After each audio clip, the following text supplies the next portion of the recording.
Hey you guys, it's Erica with Croupin Spoopin Scoopin. Welcome back to my channel.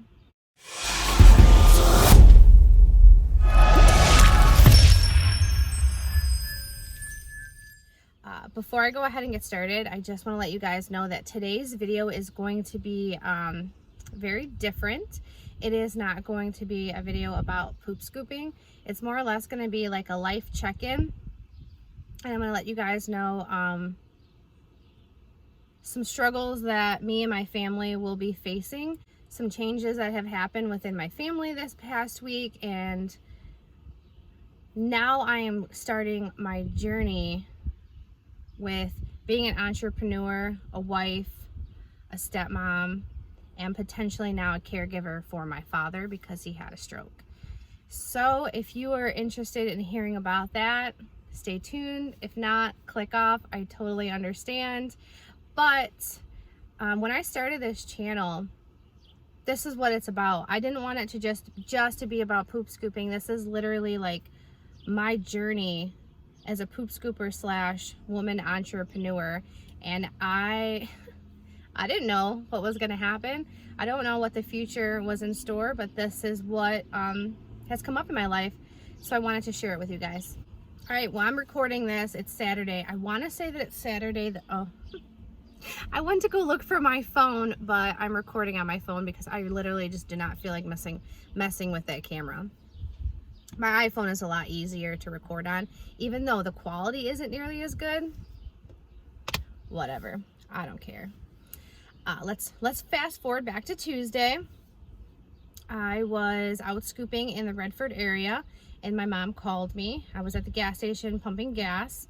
And she's like, hey, Erica, I need to talk to you. I'm like, okay. And she's like, don't freak out. So of course, when somebody tells you not to freak out, you're immediately like, what happened? She told me that my dad had a really, really bad headache last night, like a really bad headache, and went to sleep. And he woke up and he couldn't see. So of course, I'm like, well, what do you mean he couldn't see? And she's like, you can't see, Erica. So we got him to the hospital. They did all the tests, and of course we couldn't go to the hospital because of Rona.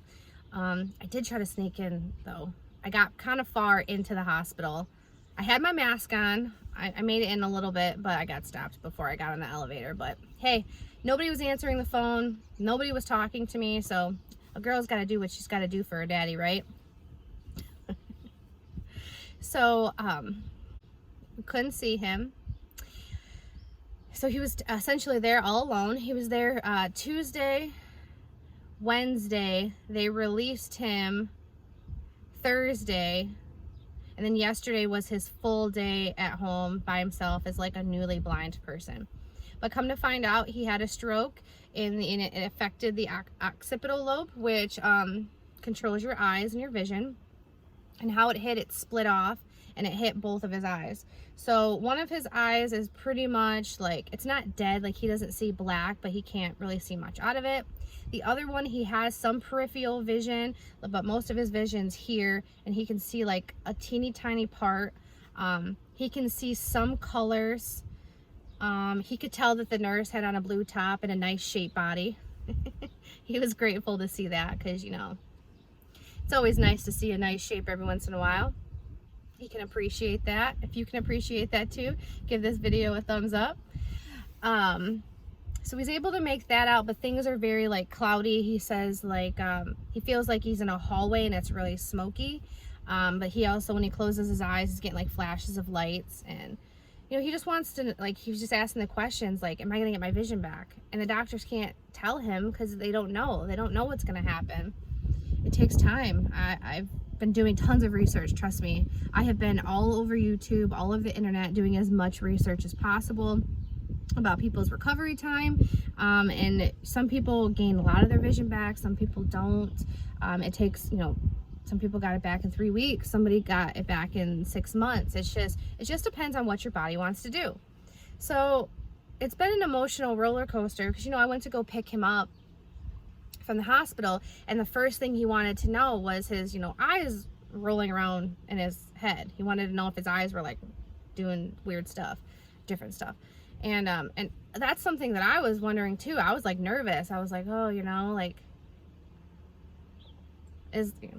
are they gonna be, you know, a wild bunch? But he got in the car, and luckily his eyes were straight. My neighbors, you know, his eyes were looking normal. When you look at him, you can't tell that he's blind.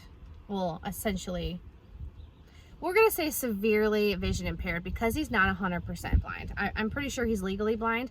I don't know, because I'm going to tell you what, the hospital did not do a good job of communicating with the family members. When I went to go pick my father up, the nurse handed me a packet and said, here's all the information about your father. They didn't do a consultation. They didn't give us a plan. They said somebody will be in touch. They did not give him like a 24-hour window dose of his medication for like his Plavix, a Torvastatin, all of this essential meds that he's supposed to have. They didn't do any of that. It took me 8 hours yesterday to finally get his medications filled and get them home to the house. So I am extremely disappointed with that hospital. Extremely disappointed. No home health care person has come home. He's been home for 48 hours now. Nobody's talked to him. Nobody's come to the house. Nothing. So this sucks. It really does. So which leads me to my next topic and next journey, I guess. Who's going to take care of my dad? You know, now he's this is his second stroke. The first one, he was able to get into the hospital within the first 4 hours. So we got the TPA. So it didn't, you know, the drooping on his face wasn't permanent. That went away. But this time, he didn't go in right away. When he was having that headache, he was really having a stroke. He didn't know. He thought he was just having a headache. So now, he's 59 years old. My mom's a little bit younger, but she's got her own health challenges. So now it's my turn to step up. My life isn't going to be carefree like it used to be. Like, yeah, I ran a business, and yes, I'm a wife and a stepmom, but, you know, I got that stuff on lock. You know what I'm saying? Like, the kids are pretty self-sufficient, the husband's self-sufficient, you know, as long as he's got clean clothes, some food in his belly, and, you know, a little me time, he's happy. Everything's good. And I had a lot of time to like do my own stuff. My father and my mom, they live in a pretty tall house. It's like a, you know, a 3-level house. Their basement, their basement has stairs going up, and then the upstairs where their bedroom is like 15 stairs, 16 stairs. My mom fell down them once and ended up in the ER. Got pneumonia. It was like a hot mess. Those stairs are very dangerous. So now it's like they've been in this house for 32 years. Are they going to have to move? What's going to happen? So there's a lot of stuff running through my mind, and now a lot of my free time is going to be spent over there, because he's going to have to relearn. He's going to basically have to relearn everything. You know, he can't work in the garage. He used to, he owns hot dog carts. He's not going to be able to do that stuff anymore. He won't be able to work like he used to. He thinks that he's not going to be able to do anything, but as time goes on, he's going to adapt and he's going to learn. It's just the mental part is what's going to be the hardest. So I'm going to have to be a lot more involved in my dad's life and in my parents' life. And like I was saying, a lot of my free time is going to be tied up over there, making sure that the health system is taking care of him appropriately, because apparently, you know, you got to stay on them and call to make sure that things are going to happen. I learned that with his medication yesterday. It just wasn't an easy process. It wasn't like, oh, send it over, let's fill it, we're good. No. I will give you a word of advice. If you have somebody that you're helping take care of, find yourself a really good pharmacist, because they will stand up for you. The doctor sent over the medication and it wasn't right. And the pharmacist called and talked to the doctor. It was like, you didn't enter this right. It's not the proper amount of days. You need to rewrite the prescription right now. And he did. He rewrote it and got it, boom, sent right over. So get yourself a really good pharmacist. So this is going to be interesting. I will say interesting. It's going to be an emotional roller coaster, but it's going to be extremely interesting to shuffle and readjust my plate with everything that I got on it. I know that I'm going to have to step away from the business a little bit. I know right now I have stopped like promoting, I guess. The thought of growing my business right now, I can't even process that in my brain. I've actually started to downsize. So let's say I live here, and I have houses all around, like boop, boop, boop, boop, boop, boop, boop, and some like down here. That's downriver. I've eliminated my some of my downriver, and I'm gonna eliminate some other people that are like further away to kind of more concentrate route density for my business. Because I think in my brain right now, that's what makes the most sense.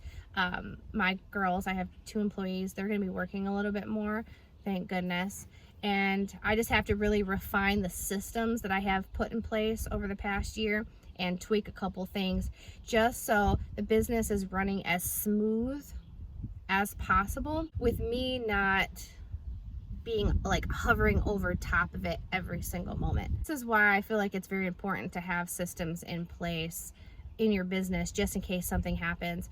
Because I was a mess this week. I couldn't even think straight, but because I got my billing set up on a system, I have my route app set up on a system. When people call, I automatically write them down in my book.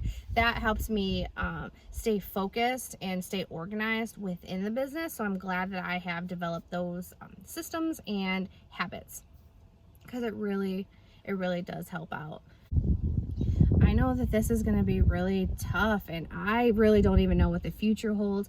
All I know is I have to be able to, keep my home life good. I have to be able to keep my business running. And then I also have to now help my elderly parents. And I don't know how old you guys are that are watching this, but I think this is all a part of the, the circle of life. Is this is really going to happen to the majority of us as our parents age. They're going to need people to help take care of them.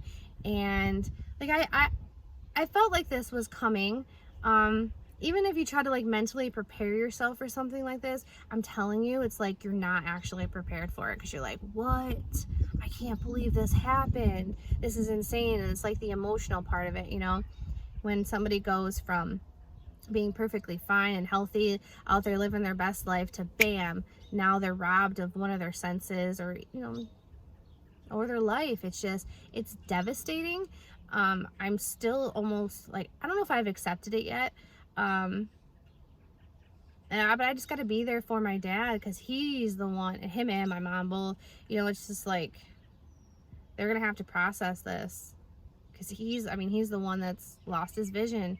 So he's going to have to figure all that stuff out. But all I can do is help him out and be there for him as much as possible. And we can just learn how to go about this new lifestyle. I'm really saddened. I got mixed emotions. I feel extremely overwhelmed. I'll be very honest. Today, I'm low. Like I'm not, I wouldn't say that I'm in like a really bad place, but I'm definitely not in like a happy place at all. But I wanted to make this video and just kind of touch base with you guys. And I don't know, I feel like this is kind of maybe like an outlet for me, I guess. I feel a little bit better now that I'm actually talking about it, because I haven't really been able to talk about it much. But if you've made it this far in the video and you're still watching it, if you have a family member that has experienced the same thing or a similar thing, or somebody that has a disability that you're taking care of, and if you have any advice and you're willing to offer it up, drop it in the comments. And because I would greatly appreciate it, because I feel lost. I feel like I'm walking in the dark right now, and I need to figure it out for my dad. So that would be really greatly appreciated, because I need some help, you guys. I really do. But that's what's going on right now with me and with the business. I'll just do a little recap. I'm downsizing a little bit, not too much. There's some people that I want to get rid of anyway, so this is the time to do it. So that's gonna happen, and I'm not gonna be really growing too much unless people call and they're in like the area that I'm already in. Really refine the systems that I've put in place, and just have you know, I already had a lot of faith in my employees, but a little bit more faith in them. Let them kind of do a little bit more within the business, and just take care of my dad and navigate through that. And as I learn stuff, I'm gonna bring it on here and share it with you guys too, and hopefully that helps. I know this is a little bit a different kind of video, but this is my journey, and I am a business owner, and life unfortunately isn't rainbows and butterflies, even though I like to pretend like it is, because I'm a 7 on the Enneagram, which I'm an enthusiast, so I just like to party, have a good time. I like everything to be like cool, chill, fun, but this isn't a cool, chill, fun situation right now, so it's really like messing up like my inner homeostasis. I don't like it all. So that's where I'm at. I hope you made it to the end of this video. If you did, smash that thumbs up. If you didn't like this video, don't give this one a thumbs down. Please don't do that. And until next time, bye.